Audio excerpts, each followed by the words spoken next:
नमस्कार मित्रों, सभी विद्वानों को प्रणाम। स्वागत करता हूं अपने चैनल में। मैं डॉक्टर विजय कुमार शास्त्री आपके लिए आज एक ऐसा टोटका लेकर आया हूं जो समस्या प्राय 10 में से 9 घरों में रहती है। वैसे तो मैंने वीडियो ना डालने का सोचा था, लेकिन जन कल्याण के लिए मैं ये वीडियो डाल रहा हूं। मित्रों, ये टोटका मैंने सैकड़ों नहीं हज़ारों लोगों से करवाया और जिसको वो करवाया है वो सभी बढ़िया से सेट हो गए। पितृ प्रेत, धन मध्य प्रेत या कुछ भी ऐसा जो जिसके घर में कोई ऐसा अतृप्त प्रेत पितृ या पूर्वज है तो उसके कार्य बनने बंद हो जाते हैं। रोजी रोजगार से हाथ धो बैठता आदमी, घर में कलह का माहौल रहता है, पैसे के लिए मोहताज होते हैं। सभी पीड़ितों के जीवन में प्राय सबसे पहले यही समस्या आती है, पूर्वज की समस्या। जब जिसके पूर्वज बिगड़ जाएं तो उसका कुछ नहीं बन सकता।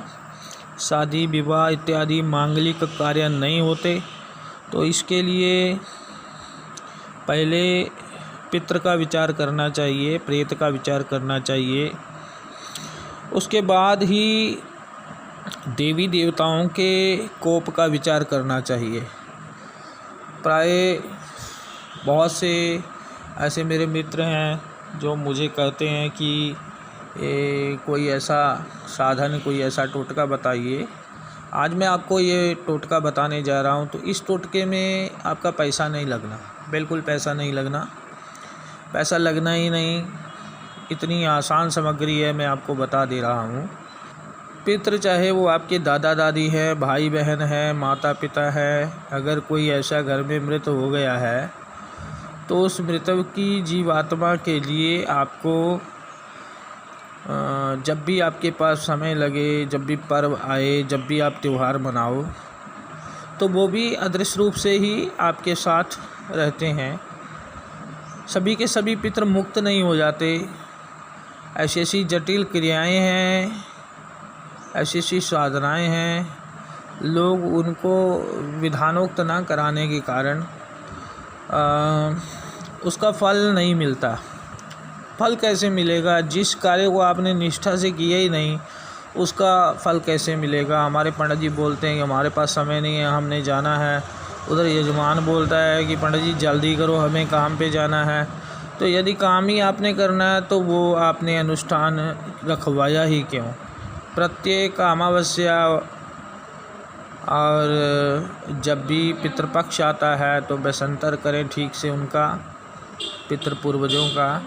जब भी पूर्णिमा आए, कोई ऐसी तिथि आए तो उनके निमित्त उनकी जो प्रिय वस्तुएं हैं उनका जो है दान करना चाहिए। ये एक साधारण मत है और इफ़ेक्टिव भी है, बहुत इफ़ेक्टिव है ये।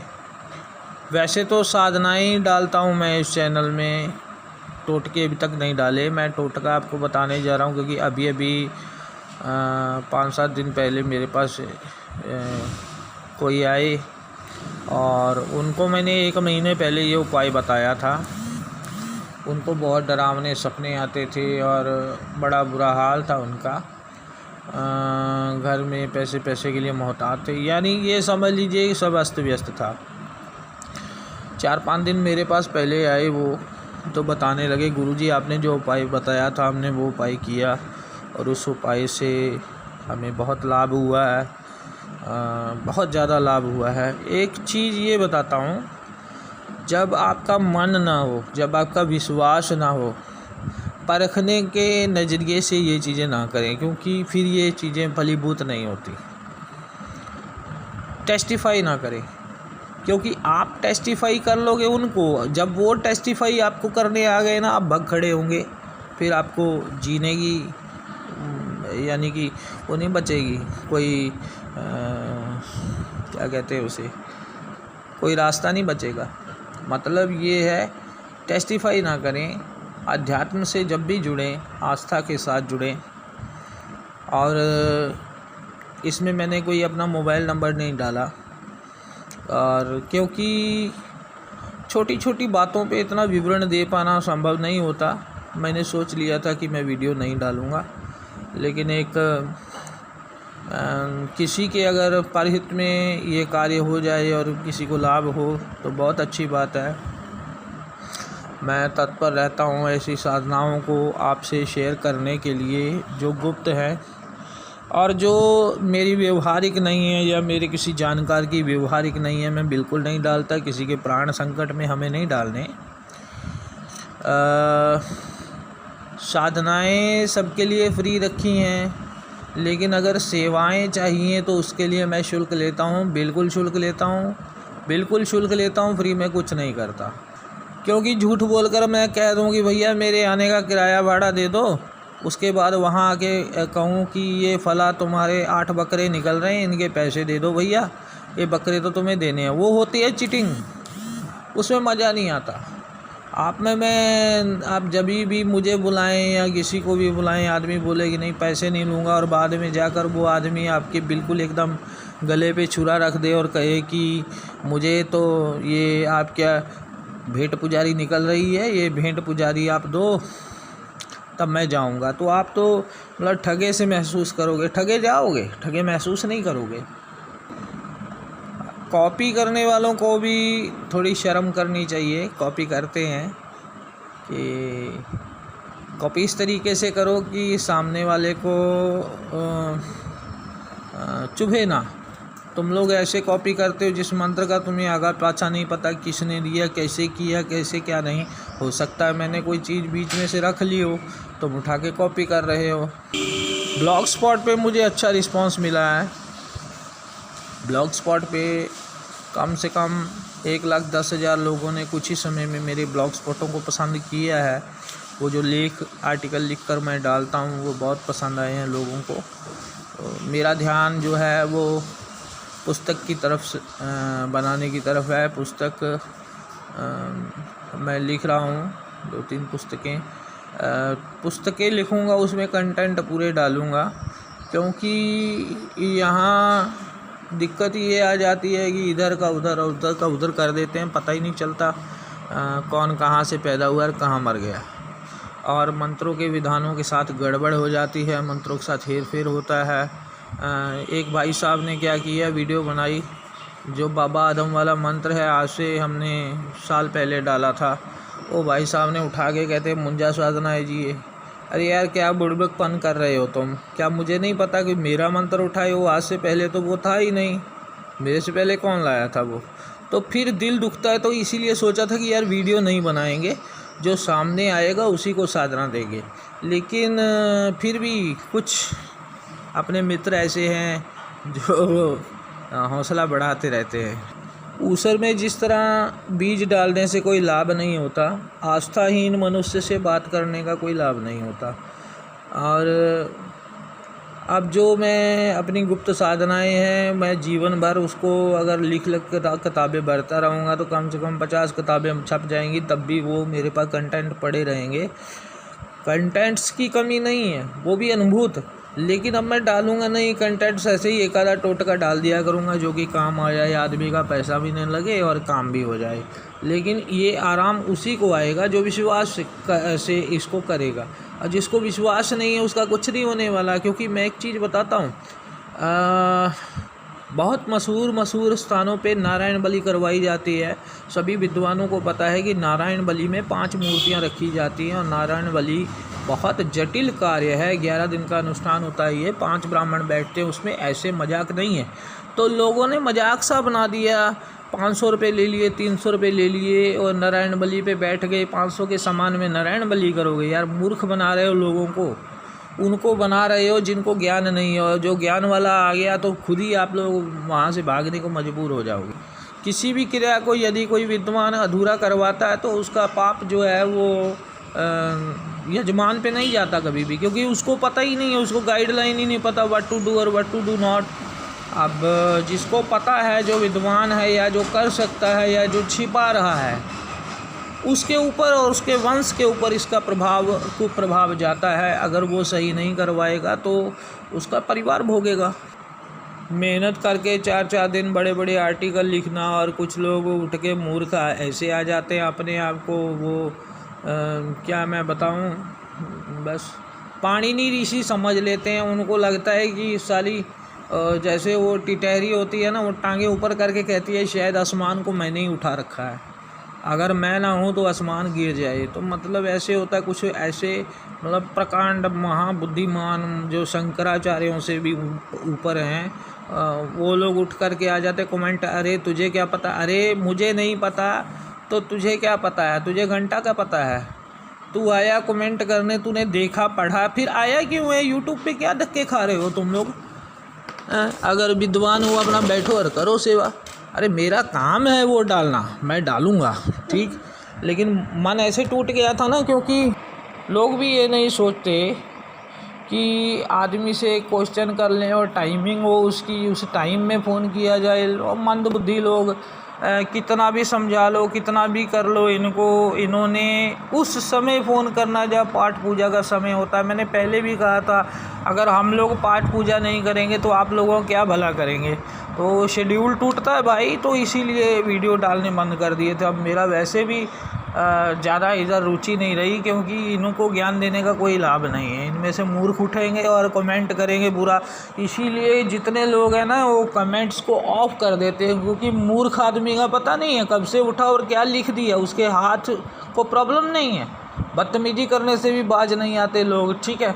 तो ऐसे लोगों को ज्ञान दे के क्या फ़ायदा जब आपने बेइज्जती करवानी है। बेइज्जती कौन करवाएगा अपनी? सारे जीवन का ज्ञान इनसे शेयर करो और बेइज्जती करवाओ। चलो इन मूर्खों को छोड़ते हैं। अब मैं मतलब अपना समय समय, दूसरे का समय समय नहीं। अब मैं बताता हूँ आपको टोटका क्या करना है। जब हालात बहुत बिगड़ जाएं और कुछ समझ ना आए, कारोबार, नौकरी, ये सब ध्वस्त हो जाए और कोई रास्ता ना बचे आपके पास, तो सबसे पहले आप स्नान करें रात्रि के समय में, यानी 7-8 बजे आप स्नान कर लें।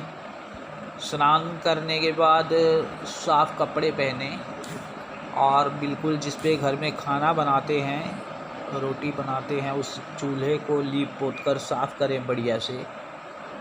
उसके उपरांत जो तवा होता है उसको अच्छी तरह धो लें, मांज लें। उसके ऊपर आपको 3 रोटी बनानी है। 3 रोटी बना करके आपने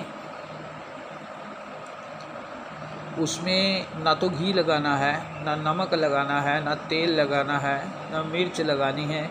बिल्कुल एकदम सादी रोटी, उसमें कुछ नहीं लगाना आपको, बिल्कुल कुछ नहीं लगाना। अगर आप उसमें कुछ लगाओगे तो गड़बड़ हो जाएगी, ना तो सब्जी ना कोई चीज़ नहीं, वो खाली 3 रोटी आपने उतारनी है। तो 3 रोटी उतारने के बाद एक रोटी को आधा तोड़ दो, आधा कर दो 2 हिस्सों में, आधा हिस्सा और 2, यानी 2.5 रोटी लेनी है आपने, 2.5 ये सूखी रोटी लेनी है आपने।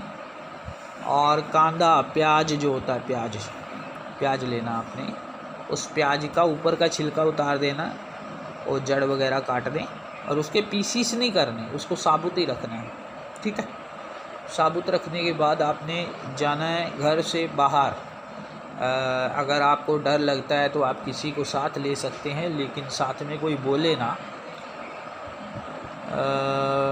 चुपचाप जाना है। आप चौराहे पे जाएं, चौराहे पे जाकर उस 2.5 रोटी और प्याज उस पर रख करके उसके नीचे कोई अखबार या कोई पत्ता वगैरह रख लें, या डिस्पोजेबल कोई प्लेट आती है वो रख लें नीचे। उसको चौक में आपने पूर्व दिशा या दक्षिण दिशा श्रेष्ठ रहेगी, दक्षिण दिशा की तरफ मुख करके आपने ये बोलना है कि हे मेरे पितृ, मेरे पूर्वज, मेरे घर के जो भी ऊत प्रेत हों, ऊत भूत नहीं, ऊत, OOT, ऊत, ऊत प्रेत हों। आपको मैं खाली यही दे सकता हूँ, अभी खाली यही मेरी सामर्थ्य है। आप इससे संतुष्ट हो जाएं। अगर वाकई में आप वास्तव में मेरे हितैषी हैं तो आप मेरा आज के बाद साथ दें। ऐसा कह करके वहाँ नमस्कार करें और चुपचाप वहाँ से चले आएं। ये ध्यान रखें आपको कोई टोकने ना पाए। उस समय के बाद इसका फल मिलने में कईयों को शीघ्रता से फल मिल जाता है, कईयों को तो दूसरे तीसरे चौथे दिन ही फल मिल जाता है। अगर किसी का पाप पुंज ज़्यादा बड़ा हो या पहले के किए गए खोटे कर्म भारी हों तो उसको फिर टाइम लग जाता है। 3-4 महीने 6 महीने में आदमी का, कितना भी बुरा आदमी हो, उसको रिजल्ट मिल जाता है इस चीज़ का। तो ये टोटका करें और अपने लाभ उठाएं। जीवन में किसी चीज़ की कमी ना हो आपको। ईश्वर आपको धन धान्य सद्बुद्धि से भरपूर रखे। ईश्वर ही आपका कल्याण करें और आप धन संपन्न हो, आपके बच्चे परिवार खुश रहे। तो इसी आशा के साथ आपको करता हूँ नमस्कार, प्रणाम। जय जय सीताराम, जय जय सीताराम।